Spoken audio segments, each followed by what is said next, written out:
Hi guys, it's Melissa, College Fashionistas Program Director. I'm here with Reesa Lake. She is the partner and executive vice president of partnerships at Digital Brand Architects, which represents so many of the greatest influencers. And today we're going to talk about the business of blogging. So what does a typical day of work? I know that that's like a very cliche question. There's no such thing as typical, especially in the fashion and influencer space. But what does it look like for you? I think that's one of my favorite things about DBA and what I do is every single day is different, which makes it exciting and it doesn't feel monotonous. I live in Fairfield, Connecticut, which is about a 2-hour commute from New York. So Each way. So I spend 4 hours commuting, but it's nice because it gives me the balance of family and life outside of New York and work. So I take a train in the morning into the city, which gives me a really great opportunity to catch up on emails that I need to do before I get into the office. We have a West Coast office, so it's also time to kind of go through any of those emails that came in through the West Coast or through international partners overnight, and give me time to kind of catch up on those emails. When I get to the office, I usually have some sort of breakfast with a brand or an agency talking about what their digital strategy is, how are we suggesting influencers.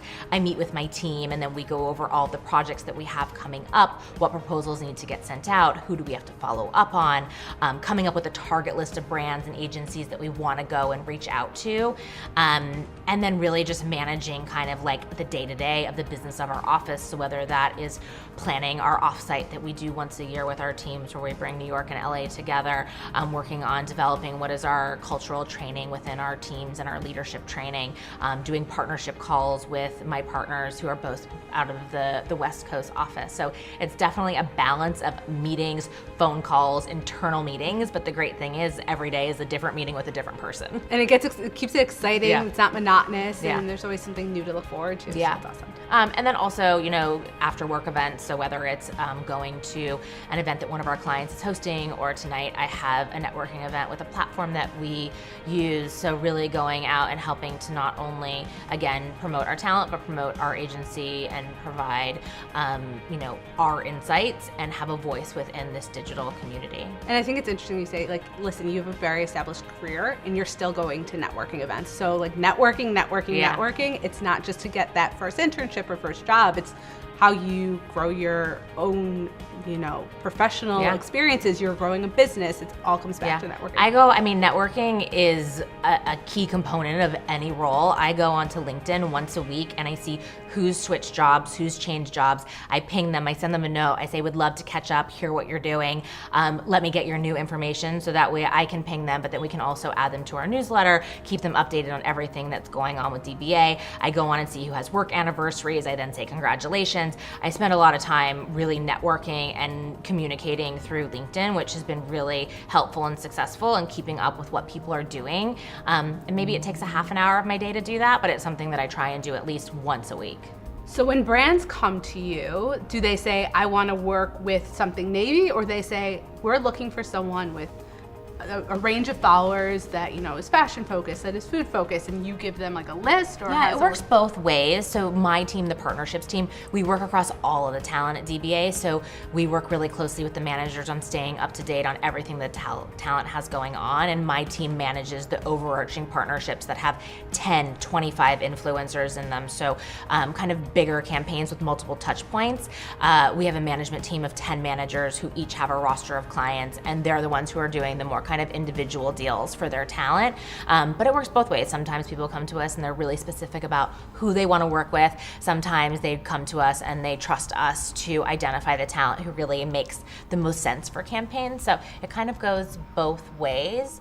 But for us and my team, we really like to identify the right talent for the right project, for the right campaign, and then the right scope of work. We kind of talked about before that it used to be that the blog was really important, and prior to Instagram, it was about Twitter and Facebook, and now we look at programs and we're like, actually, this person performs really well on Instagram, they should do an Instagram. This person gets twice as many views on their stories, they should do 3 stories and a swipe up. This person converts really well through the blog, you should do a blog with them. So coming up with campaigns that are specific to influencers, what their platforms are on, how those platforms perform, and hopefully at the end making them be successful. At the end of the day, this is, as much as we've evolved over the past 8 years, influencer marketing is still in its infancy, and if we can all work together to prove success, so that, you know, before we used to be presenting to the publicists or to the PR teams, now we're talking to CEOs and CFOs and having much higher level conversations with budgets that are in the 6-7 figures. And if we can all work together to find the right talent and identify the right program, there'll be wins which will make this industry just continue to grow. What advice do you have for anyone who just wants to start, and what do you guys look for in the next big influencer? Yeah, for people who are just looking to get started and, you know, how do they become an influencer? How do they become a something Navy? I think the first thing is really realizing that it's a work and it's a job, and don't just trying to get in it for the money and for the free stuff. Wait, so you're telling me it's not just posting pretty pictures and like No. getting free stuff? No, and like that's what it appears. Like Yeah. you imagine these girls are just like effortlessly walking down the street and there's a photographer following them, capturing every single image.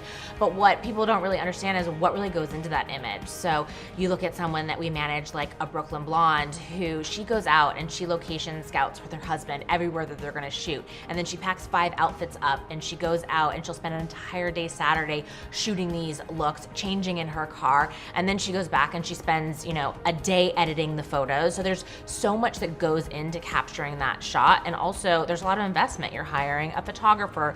Maybe you need to take classes on how to actually edit images. You need to invest in your camera and, you know, the actual, you know, devices that you're using, and it's not as glossy as everybody sees. And growing a following is really challenging, especially when you're starting off from 0 on Instagram with the algorithms always changing.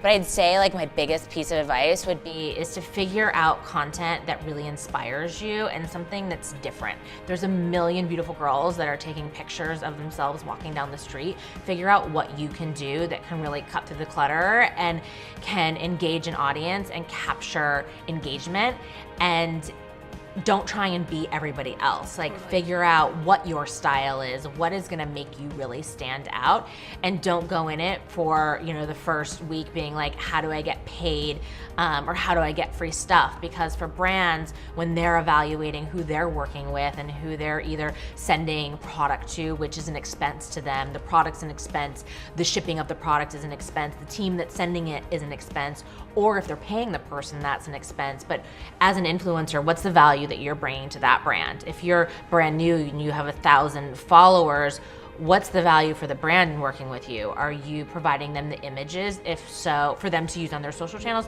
If so, they should be really beautiful and they should be photoshopped and they should look crisp and clean and they should be in the same vein of the content that the brand would produce. Or are you tagging them? Are you hosting an event for them? How are you working with the brand, but trying to think about what the value that you're able to bring before you're trying to get something in exchange for that brand?